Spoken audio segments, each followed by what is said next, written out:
मुंबई के बारे में सोचते दिमाग में क्या आता है? ऊंची इमारतें, बड़ी बड़ी गाड़ियां और हर तरफ चमक धमक। लेकिन इस चमकती हुई मुंबई के एक कोने में एक ऐसी जगह जहां वक्त जैसे थक कर रुक ही गया हो। कोलाबा का वो इलाका जहां बड़े बड़े अमीरों के बंगलों हैं, वहां समुंदर के किनारे खड़े हैं मुकेश मील। लोग कहते हैं ये सिर्फ एक पुराना खंडर है, लेकिन सच तो ये है कि ये एक ऐसा पिंजरा है जिसमें 1982 की वो काली रात आज भी कैद है। मुकेश मील की एक एक दीवार की सच्चाई खोलूंगी, पुराने मजदूरों का दर्द, बॉलीवुड एक्टर के साथ हुई अनहोनियां और वो राज जिसे सुनने के बाद शायद आपको भी अपने पीछे किसी के होने का एहसास होने लगे। कहानी शुरू होती है आज से लगभग 150 साल पहले। 80-70 का वक्त था। मुलजी भाई मधुबनी ने इस मील को बनाया था। तब ये मुंबई की शान थी।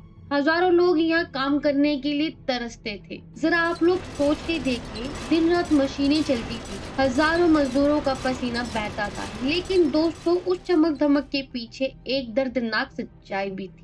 फैक्ट्री के अंदर एक्सीडेंट होना बहुत ही आम बात थी। किसी का हाथ मशीन में आ गया तो कोई गिरकर मर गया। कहते हैं उन मजदूरों की तकलीफ और उनका गुस्सा इस मील की दीवारों ने सोख लिया था।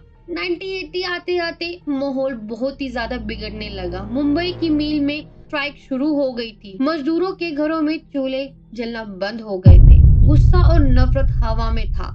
और फिर आई वो रात जिसने सब कुछ खत्म कर दिया। 18 जनवरी 1982 रात के लगभग 2 बज रहे थे। समुद्र की तरफ से ठंडी हवाएं चल रही थी। पूरा मील सुनसान था। अचानक से एक वेयरहाउस से आग की लपटें उठने लगी। दोस्तों, मील में आग लगनी कोई आम बात नहीं थी। कुछ लोग कहते हैं ये आग लगाई गई थी ताकि मील को हमेशा के लिए बंद करा जा सके। लेकिन सबसे डरावनी बात पता है क्या है? जब आग लगी तो मील के सारे दरवाजे बाहर से बंद थे। कैन यू इमेजिन वो कैसे बंद थे? किसने किए? अंदर फंसे हुए मजदूर दरवाजा पीट कर चिल्ला कर बोल रहे थे बचाओ बचाओ, लेकिन कोई उन्हें बचाने के लिए नहीं गया। हजारों लोग जलकर राख बन गए। वो जो चीखें उस रात मुकेश मिल से उठी थी, लोग कहते वो आज भी वहां खामोशियों में सुनाई देती है। तब से लेकर आज तक ये जगह कभी आबाद नहीं हुई। जब ये मिल खंडर बन गई तो डायरेक्टर को लगा ये एक्शन हॉरर सीन्स के लिए बेस्ट जगह है। लेकिन उन्हें क्या पता था असली हॉरर तो उनका अंदर इंतजार कर रहा होगा। तो दोस्तों, बात करते हैं मील के फर्स्ट केस के बारे में। कामया पंजाबी और वो आत्मा।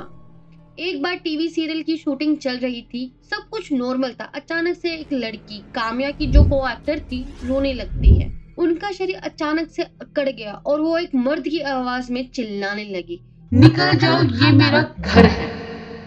10 लोगों ने पकड़ लिया था उसे, पर उसके अंदर इतनी ज्यादा ताकत आ गई थी, उसने उन सबको फेंक दिया। अब बात करते हैं मील के केस नंबर 2 के बारे में। विपाशा बासु का एनकाउंटर। विपाशा बासु यहाँ शूट कर रही थी। उन्हें एक कमरे में अकेले सीन देना था। उन्हें महसूस हुआ कि कोई उनके कान के पास खड़ा होकर जोर जोर से सांसें ले रहा है। उन्होंने घूम कर देखा तो कोई नहीं था। वो इतनी ज्यादा डर गई थी, उन्होंने अगले 2 दिन तक सेट पर कदम नहीं रखा। अब बात करते हैं मुकेश मील की केस नंबर 3 की। चाइल्ड एक्टर का किस्सा। एक बच्चा जो शूटिंग करने के लिए आया था, वो अचानक से जमीन पर लेटकर गोल गोल घूमने लगा। उसकी आंखें पूरी सफेद हो चुकी थी। जब वो होश में आया तो उसने कहा, वो जले हुए अंकल बोल रहे हैं तुम लोग बहुत ज्यादा शोर मचा रहे हैं। आज मुकेश मील के गेट पर बड़े बड़े ताले लगे हैं। बीएमसी ने इसे खतरनाक घोषित कर दिया है, लेकिन जो सिक्योरिटी गार्ड वहाँ आज भी ड्यूटी देते हैं, उनका कहना तो कुछ और ही है। एक गार्ड ने बताया, ठीक रात के 3 बजे जब पूरा शहर सो रहा था, तो अंदर से पुरानी मशीन के चलने की आवाज है और कभी कभी खिड़की से जलती हुई और बाहर दिखाई देती है। और जैसे ही आप उस पर रोशनी डालेंगे, वो धुएं की तरह गायब हो जाती है। क्या ये सब दिमाग का वहम है या फिर 1982 की उस आग ने उन मजदूरों को हमेशा के लिए वहां कैद कर लिया है? साइंस के पास शायद इसका जवाब ना हो, लेकिन मुकेश मिल की दीवारों पर बने वो काले निशान आज भी एक दर्दनाक कहानी सुनाते हैं। और यही थी मुकेश मिल की सच्ची दास्तां। वीडियो को शेयर करें उन दोस्तों के साथ जो कहते हैं उन्हें डर नहीं लगता।